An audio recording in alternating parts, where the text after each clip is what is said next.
안녕하십니까. 지금부터 재테크 독하게 하는 10개명, 재테크 독하게 하는 10개명에 대해서 여러분과 함께 공유했습니다. 아무쪼록 이 내용을 잘 실천해서 여러분 모두 부자 되시기 바랍니다. 끝까지 경청하시고 구독과 좋아요를 눌러주시면 고맙겠습니다. 재테크 독하게 하는 10개명. 재테크는 사실 독하게 하지 않으면은 재테크가 안 되는 걸로 생각됩니다.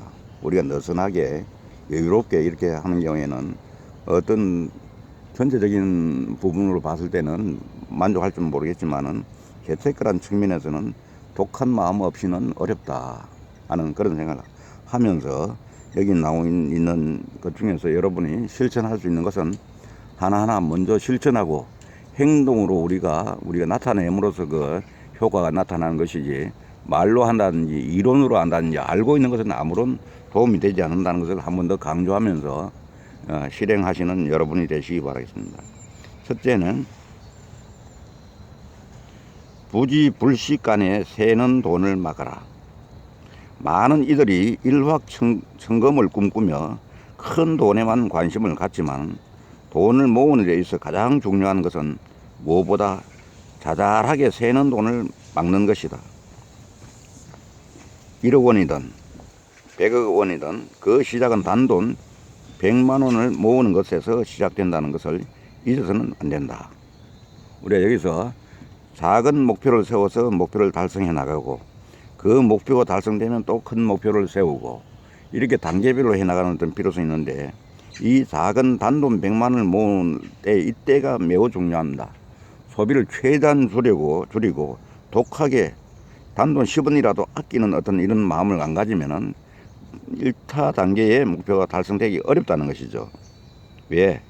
우리는 그게 우리가 일상 느슨한 마음으로는 해야 될 일이 너무 많고, 먹고 싶은 것, 보고 싶은 것, 하고 싶은 것, 하고 싶은 게 너무 많기 때문에 그렇다는 것이죠. 두 번째는 절약이 투자를 이긴다. 절약이 투자를 이긴다. 재테크는 크게 절약, 저축, 투자로 구분된다. 남들이 화려한 재테크 성공담을 들으면은 내 손에 월급은 한없이 초라하게 느껴지게 마련이다. 그렇다고 마땅히 투자할 곳을 찾는 것도 쉽지 않은데요. 무조건 은행에 맡기자니 저금리 시대로 정기예금 이자율도 말이 아니다. 이런 때일수록 최고의 수익률을 내는 투자는 씀씀이를 줄이는 것임을 명심할 필요가 있다. 맞는 얘기입니다. 씀씀이를 줄이는 것이 그 어떤 것보다도 높은 수익률을 낼 수 있는 것과 같은 원리입니다.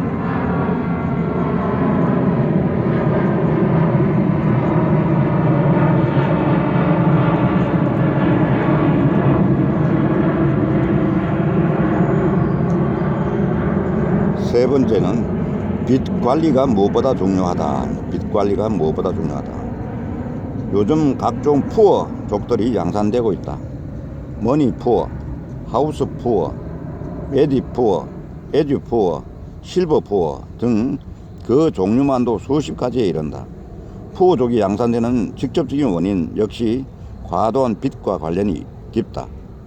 빚을 진 가구라면 저축을 하는 것보다 빚을 먼저 갚는 것이 현명하다. 대출 금리가 예금 금리보다 적어도 1, 2%포인트 이상 높기 때문이다. 맞는 얘기입니다. 우리가 큰 사업을 하지 않으면서 빚을 많이 가지고 있으면서 돈을 모으는 건 절대 불가능합니다. 그래서 우리 통장에 빚이 한 푼도 없이 먼저 만드는 것이 1차적이고, 그것이 되면은 그 다음 나아가서 다른 것을 우리가 해볼 수 있는 거 아니냐, 그런 생각을 하는 게 맞는 얘기입니다. 네 번째는 신용카드에 대한 환상을 버리라 합니다. 일을 하고 월급을 받은 다음 지출을 하는 것이 가게 살림의 기본 시스템입니다. 그러나 요즘 이런 시스템이 정상적으로 작동하는 가게는 그리 많지 않다. 많은 가게가 일단 지출된 뒤 일을 해서 돈을 갚는 패턴으로 경제활동을 계속하고 있다.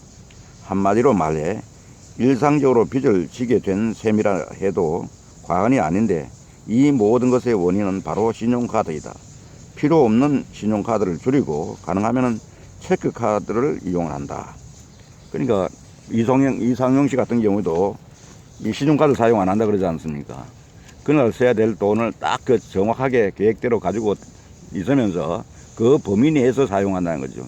신용카드를 가지고 우리가 물건 사러 들어가 보면, 백화점에 들어가 보면은 사람이 견물생심이라고 자꾸 카드를 끊게 되는 겁니다. 카드를 끊을 때는 이게 소비가 된다는 생각을 못 하는 거죠. 언제 생각하느냐?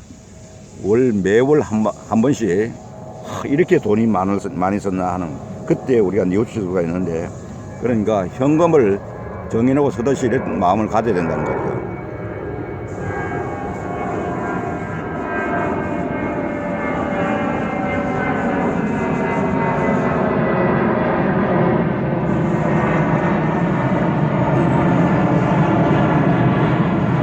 다섯 번째입니다. 재테크의 시작은 작은 것에서부터랍니다. 내 주머니에 있는 돈도 제대로 관리하지 못하는 사람이 과연 큰 돈을 잘 관리할 수 있을까? 그런 의미에서 재테크의 기본 중 기본은 내 가계의 현금 흐름을 관리하는 것이라 볼 수 있다. 현금 흐름 관리가 중요한 이유는 자산이 증가하기 위해서는 일단 수입이 지출보다 많은 상태를 유지해야 한다는 것이 전제가 되어야 한다. 만약에 지출이 수입보다 많다면 저축도 투자도 가능할 리가 없다. 그래서 지출을 줄여야 된다는 거죠. 수입은 정해져 있고 지출이 계속 늘어난다면 감당할 수 없다. 그래서 이런 작은 일부터 우리가 잘 관리하는 게 필요하다. 여섯 번째, 수수료를 우습게 생각하지 말라. 수수료. 금융상품을 이용하다 보면 각종 수수료를 떼이게 마련한다. ATM기 수수료, 인출 수수료, 이체 수수료, 인터넷 뱅킹 수수료, 카드 수수료, 펀드 수수료 등 그 종류도 매우 다양하다. 얼핏 무심코 지나치기 쉽지만은 각종 금융 수수료를 결코 무시해서는 안 된다. 일곱 번째, 과다한 보험료 지출을 줄여라. 의료비 지출로 인해 빈곤한 삶을 사는 메디푸어라는 말이 있다. 정신적, 육체적 고통을 동반한다는 점에서 과도한 의료비 지출로 인한 고통은 다른 지출에 비해 질이 나쁘다 할 수 있다. 메디푸어가 되는 것을 예방할 수 있다는 점에서 보험은 꼭 필요한 존재이다. 하지만 다른 한편으로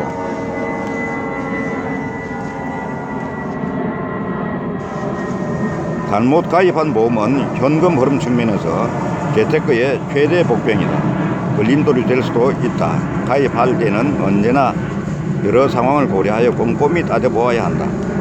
보험도 한번 어떤 시점에서 정리를 할 필요가 있습니다. 우리가 보험사라든지 친척의 소개를 받고 이렇게 들다 보면은 중구난방으로 별로 쓸모도 없는데 많이 들어있고 꼭 필요한 쪽은 안 들어있는 경우도 있으니까 저도 이걸 보험을 한번 정리를 했습니다. 해보니까 훨씬 비용을 적게 내고도 우리가 혜택을 많이 받는 그런 형태로 정리를 했습니다. 여덟 번째, 갑작스러운 지출 이벤트에 대비하라. 가족 중 한 사람이 아프거나 다쳤다면 어떻게 할까? 특히 그 대상이 경제활동의 주체인 가장이라면 그 타격은 상상을 초월할 것이다. 이처럼 예상치 못한 지출은 언제든지 발생할 수 있다. 돈을 아끼고 모으는 것도 좋지만은 갑작스러운 지출에는 반드시 대비해 놓아야 된다. 이 비상금이라는 게. 그다음에 아홉 번째, 꾸준히 정보 분석 능력을 키워라. 돈이 없다는 현실을 한탄하기보다는 이왕이면 무엇을 어떻게 개선해야 할지를 생각해야 된다. 만약 내년에 1천만 원을 벌고 싶다면 어떻게 그 돈을 벌 수 있는지를 생각해 보자. 재테크에 대한 정보는 인터넷만 보아도 지천에 널려 있다. 우리에게 필요한 것은 좋은 정보를 가려내는 지혜와 그 정보를 적극 활용하는 부지런함이다. 열 번째, 돈에 꼬리표를 붙여라. 돈의 사용처별로 이름, 즉 제목을 붙여 놓으면 그것만으로도 이미 큰 심리적 관리 효과를 얻게 되는 셈이다. 그리고 사용처가 달라지면 소비를 꺼리게 되고 지출을 억제하는 효과를 얻을 수 있다. 지갑 속에 10만 원을 넣어두면 하루 이틀 지난 뒤 어느새 다 없어지고 말지만은 그 10만 원 중 3만 원은 무엇을 사기 위한 돈이라고 이름을 붙이고 난 뒤 한두 번 집어 지갑의 다른 칸에 넣어두면 좀처럼 꺼내 서지 않게 되는 것과 같은 논리다. 이 참 10가지는 금과 옥조와 같은 내용으로 여러분들 잘 준수하시면은 이 가운데 한두 가지라도 자기 맞는 쪽에 준수하시면은 매우 큰 도움이 될 것입니다. 감사합니다.